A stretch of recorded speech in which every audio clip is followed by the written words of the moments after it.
হাজরা ডাক দিয়ে বলে, স্বামী গো, ও প্রাণের স্বামী, জীবনে কোনোদিন কোনো প্রশ্ন করি নাই, আপনার সংসারে আসার পরে এই পর্যন্ত এসে যা করছেন সব মেনে নিছি, যা খাওয়াইছেন তা খাইলাম, যেদিকে যাওয়ার জন্য বলছেন সব আমি গেলাম। ও স্বামী, একটা প্রশ্ন করি, আমাকে এই উত্তপ্ত বালুর মধ্যে রেখে আপনি কোথায় যাচ্ছেন? কোনো কথা নাই। দ্বিতীয়বার প্রশ্ন করলেন, আপনার প্রথম স্ত্রী বিবি সায়রা কোনো প্রশ্ন করছে কিনা, তার কোনো পরামর্শ আছে কিনা? ওই দেখছেন কোনায় গেছে, হ্যাঁ, বিবি সায়রার কথা, যে সায়রা কোনো প্রশ্ন, সায়রা কোনো আমার ব্যাপারে কোনো মন্তব্য করলো কিনা, কেন আমাকে এই বালুর মধ্যে রেখে যাচ্ছেন? আল্লাহর নবী কথা কয় না, কথা। তৃতীয়বার এবার হাজরা চিন্তা করলেন না। প্রথম প্রশ্ন হলো, কেন রাখলেন?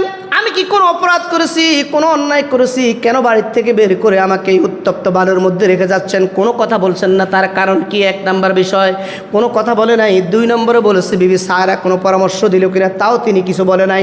এবার তৃতীয়বার প্রশ্ন করলেন, আপনার আল্লাহ, যে আল্লাহর কাছে আপনার জীবনটা উৎসর্গ করেছেন নবী গো, যে আল্লাহর কাছে আপনি বললেন আপনার দেহ মন এই বডিটা সফর করে দিয়েছেন, কোরবান করছেন, আপনার সে আল্লাহর কোনো ডিগলার আমার ব্যাপারে আছে কিনা?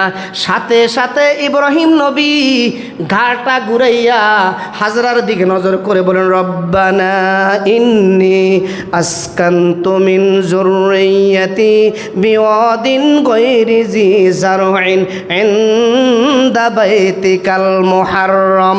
জোরে বলি আল্লাহু আকবার।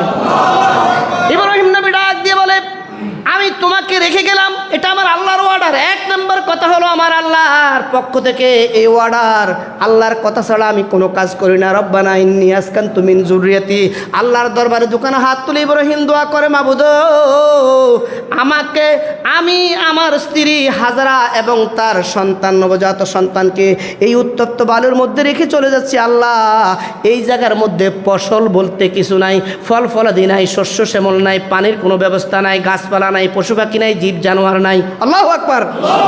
ইন্নী আসকানতু মিন যুররিয়্যাতি বিওয়াদিন গায়রি জি জারইন ইনদা বাইতিকাল মুহাররম।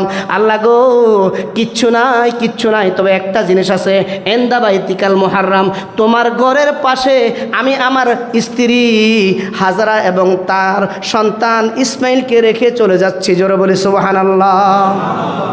ইব্রাহিম নবী কি কইলেন দোয়ার মধ্যে? ইনদা বাইতিকাল মুহাররম, রব্বানা ইন্নী আসকানতু মিন যুররিয়্যাতি।